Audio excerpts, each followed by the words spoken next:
আমি তো বাদ পড়ি না, আমাকে কম্বিনেশনের জন্য হয়তো আমাকে বাইরে রাখা হয়েছে। অবশ্যই আমি অনেক খুশি, আমি ইভেন নাহিদ রানাকে টেক্সটও দিয়েছিল। আমার তো বিশেষ করে আমি লক্ষ্য, আমি চ্যাম্পিয়ন হতে চাই, বা ওটা তো অবশ্যই আমাদের ভালো কিছু করার। চ্যাম্পিয়ন তো অবশ্যই, চ্যাম্পিয়ন দূরে আছে, বাট আমাদের চেষ্টা ম্যাচ বাই ম্যাচ ভালো করার, যাতে আমরা যে রেজাল্টটা অ্যাচিভ করছি এই ধারাবাহিকতা আমরা বজায় রাখতে পারি। তো আমি ব্যক্তিগতভাবে আমার চেষ্টা থাকবে আমি যাতে আমার টিমকে আমি সর্বোচ্চ দেওয়ার চেষ্টা করব। তাহলে জাতীয় দলে হচ্ছে পেস বোলারদের যে একটা লড়াই আর কি, সো এটা আসলে কিভাবে দেখেন? একজন পেসার আসলে ইনজুরি বা কোনোভাবে ছিটকে গেলে তার জন্য আবার জাতীয় দলে ব্যাক করাটা কিন্তু অনেক বেশি কঠিন হয়ে যাচ্ছে। সো নিশ্চয়ই এটা দলের জন্যই ভালো। হ্যাঁ, হেলদি কম্পিটিশন অবশ্যই দলের জন্য খুবই ভালো। আমি খুবই এনজয় করি, যেমন আমি আমি আমি আমি ফিল করি আমি তো বাদ পড়ি না, আমাকে কম্বিনেশনের জন্য হয়তো আমাকে বাইরে রাখা হয়েছে, সামনে আবার খেলা আছে অনেকগুলো। আমি যেখানে সুযোগ পাইতেছি চেষ্টা করতেছি যে না, আমি আমার ফর্মটা ধরে রাখার, এবং আমি সিলেক্টেডদের পুশ করবো যে আমিও ভালো আছি, আমি ভালো শেপ আছি। এইগুলো আমার মোটিভেট করে না। আমি ডোমেস্টিকে আমাদের যে ফার্স্ট ক্লাস ছিল 4 ডে ম্যাচ, এটা সব বাংলাদেশের মধ্যে সবথেকে বড় টুর্নামেন্ট আইফিল। আমি এই জন্য আমি আমার সর্বোচ্চ দিকে আছি, চেষ্টা করছি যে টিমকে ভালো কিছু দেওয়ার, এবং আলহামদুলিল্লাহ আমরা চ্যাম্পিয়ন হতে পারছি। এটা অনেক বড় আমাদের জন্য, 26 বছর পরে আমরা চ্যাম্পিয়ন হয়েছি। তো এই জিনিসটা T20তেও বুস্ট আপ করবে যে না, নতুন একটা টুর্নামেন্ট, এখানে আমরা যাতে আরও বেশিভাবে আরও অ্যাগ্রেসিভলি আমরা খেলতে পারি। 15 বছর পর অস্ট্রেলিয়া আসলে আমরা একটা টেস্ট জিতলাম, আজকে দুর্দান্ত বোলিং করলো আসলে। আপনি যেহেতু একজন পেস বোলার, তাদের পারফরমেন্স নিশ্চয়ই আপনি আসলে অনেক বেশি। হ্যাঁ, অবশ্যই আমি অনেক খুশি। আমি ইভেন নাহিদ রানাকে টেক্সটও দিয়েছি, নাহিদ রানা অনেক ভালো বল করছিল ওই ম্যাচে, এবং সেকেন্ড ইনিংসে এসে তাইজুল ভাই অনেক ভালো বল করছে। তো ওভারঅল টেস্ট ম্যাচটা অনেক ভালো গেছে। পাকিস্তানে 2 ম্যাচ জিতলাম, এরপর আসলে 2টা সিরিজ বাজে গেল, সিরিজে ড্র করলাম। তো কী মনে হয় আসলে আমরা একটা ম্যাচ জিততে হেরে যাই, আবার পরে এসে আসলে একসাথে সবাই, তো সমস্যাটা আসলে কোথায়, কী মনে হয়? সমস্যা আমি এটা বলতে পারবো না, আমি জানি না, বাট আমরা দেখেন টেস্ট ম্যাচ জিতা কিন্তু অনেক বড় ব্যাপার। আমরা অনেকগুলো ম্যাচ জিতছি এই যে টেস্ট চ্যাম্পিয়নশিপে, এটা কিন্তু অনেক বড় ব্যাপার। আমরা অনেকগুলো ম্যাচ জিতছি না, আমাদের কাছে মনে হয় সব আমরা ভালো ট্রেকেই আছি, কারণ যেসব টিমের সাথে আমরা খেলছি ওরা আমাদের থেকে কম না।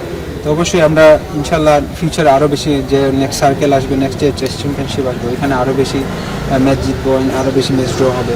তো এটাই আর কি, কারণ একটা শুরু হয়েছে আর কি। অনেক প্লেয়ার নতুন, হয়তো অ্যাডজাস্ট হতে পারছে না, বাট ফিউচারে অ্যাডজাস্ট হয়ে যাবে ইনশাল্লাহ, একটু সময় লাগে আর কি। খালিদ ভাই, গত বিসিএলে সর্বোচ্চ উইকেট শিকারী ছিলেন, এবার এনসিএলও আপনি টপ 5-এর মধ্যে আছেন।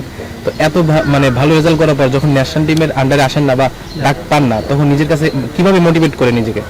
না, ওইভাবে তো আমি চিন্তা করি না যে ন্যাশনাল থেকে বাদ। আমি আপনাকে বললাম তো, ন্যাশনাল থেকে আমি বাদ পড়ি না, হয়তো কম্বিনেশনের কারণে আমি এখানে ডিফারেন্ট ক্যাটাগরি বলার আছে, ডিফারেন্ট ক্যাটাগরি বলার, আমি একটা ডিফারেন্ট ক্যাটাগরি বলার, হয়তো আমি এই কম্বিনেশনে যাই নাই, এই জন্য আমাকে নেয় নাই। নেক্সটে আরও খেলা আছে, ইনশাল্লাহ আমি আসবো।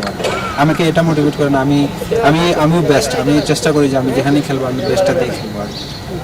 আপনার মনে হয় কিনা টেস্ট করতে বাংলাদেশের ঘরের মাঠের চেয়ে বাইরের মাঠে বেশি ভালো খেলছে কিনা? না, এটা বলা ঠিক হবে না। আমি জানি সব জায়গায় ভালো খেলবে, ঘরে বাইরে কি হোম সিরিজ সবই ভালো খেলবে। আমরা ইনশাল্লাহ একটু সময় লাগতেছে হয়তো, বাট ফিউচারে ঠিক হয়ে যাবে। এনসিএলে আপনাদের দলের 4 থেকে 5 জন আসলে পেসার আছে। এবারে আসলে দলটা নিয়ে আপনার প্রত্যাশাটা কি থাকবে? আমাদের এনসিএলে অবশ্যই প্রত্যাশা তো দেখেন, বোলারে কিন্তু ম্যাচ জিতায়, তো চেষ্টা থাকবে আমরা যে কতগুলো বোলার আছি আমাদের সর্বোচ্চটা দেওয়ার। আমাদের টিমে আমরা দেখেন ফার্স্ট ক্লাস চ্যাম্পিয়ন, আমরা বোলিং ডিপেন্ডেন্ট টিম ছিলাম, এই জন্য আলহামদুলিল্লাহ আমরা 2টা ব্যাটসম্যান খেলছে ভালো। তো 2টা ব্যাটসম্যান খেলায় দেখেন বোলাররা ম্যাচ জিতাইতে পারছে। তো এই জিনিসগুলো আমাদের T20তেও কাজে দিবে। হয়তো ব্যাটসম্যান তো T20তে সবাই খেলতে পারে না, 1-2 জন খেলে, তো ওই 1-2 জন খেললেই আমাদের জন্য হবে। আমরা বোলার আলহামদুলিল্লাহ খুবই ভালো শেপে আছে সবগুলো, এবারে তো আলহামদুলিল্লাহ ট্রেকে চলে আসছে। তো এবারে তো চেষ্টা করতেছে ও নিজেকে মেলে ধরার। অবশ্যই টুর্নামেন্টটা 11 তারিখ থেকে শুরু হচ্ছে, আমরা ভালো কিছু নিয়ে আসবো। শেষ একটা প্রশ্ন, আপনার ব্যক্তিগত লক্ষ্যটা কি থাকবে এবার? কোথায়?